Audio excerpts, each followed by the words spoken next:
Right. So in today's video, we're going to see a particular argument that is used against the existence of God, namely the omnipotence character of God. The presupposition made that the definition of omnipotence means the ability to do anything, including the logically impossible. When you have a presupposition that is logically absurd to begin with, any argument that is based on that kind of absurdity will be bound to be absurd. Let's go on and see how this plays out. Usually the argument goes somewhat like this. Is God capable of creating a stone that is so heavy that he himself cannot lift it? Well, if you say that God cannot create such a stone, then you admit that he is incapable of doing something, therefore he is not omnipotent, therefore he doesn't exist. But if you do accept that God is capable of creating a stone that is so heavy that he himself cannot lift, by your own admittance, you accept that God cannot do something. He cannot lift that stone. So therefore he is not omnipotent, and therefore he is not God. So either way you are locked up in a cycle where you are bound to admit that God is not omnipotent. And sometimes it is usually forwarded into a different format in such a way that can he create a human being with free will and still control the moral choices, moral decisions that this human being does? If you say God is capable of doing it, then you admit that God cannot control the actions of that human. But if you say God cannot create such a human being, then you again admit that he is not omnipotent.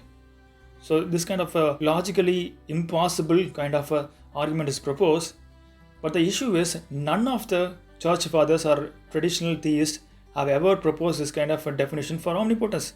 The definition of omnipotence has always been the ability to do what is logically possible. So when you begin with garbage in, you're going to get garbage out. It's garbage in, garbage out. That is the kind of a problem with this argument that is used against God. When you have a presupposition that is logically absurd, any argument based on that presupposition is going to be logically absurd too.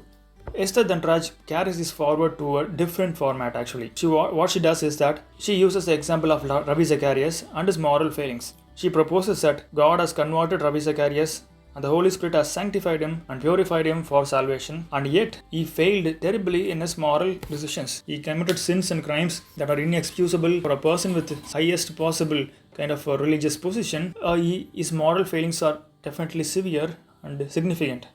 So she proposes that the Holy Spirit failed to have any kind of power over Ravi Zacharias. But my question is, where does it say in the Bible, anywhere in the Bible, that God will suspend the free will of human beings at any point of time? In fact, on the other hand, the Bible constantly reminds us that there will be struggles in the Christian life.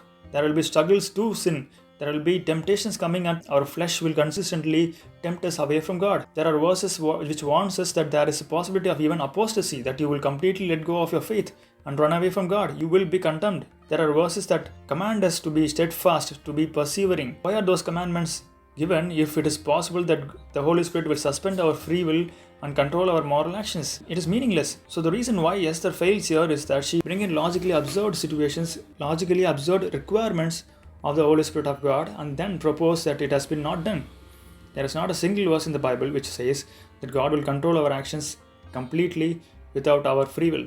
There is no place where our free will is suspended. In such a kind of situation, how can you say that the Holy Spirit failed just because Ravi Zacharias failed? This argument was a little bit pushed backwards to mean that, well, God cannot determine the choices that we make, but at least He can make sure that the consequences of our choices are actually altered.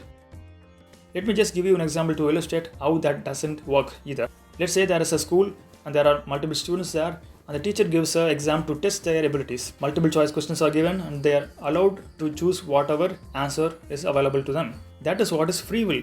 You give the students the free will to choose whatever choices that they know to be true. Let's say that one student gives the answer as 2 plus 2 is equal to 4 and another student gives it as 2 plus 2 is equal to 8. So one of them will pass the exam and another will fail the exam.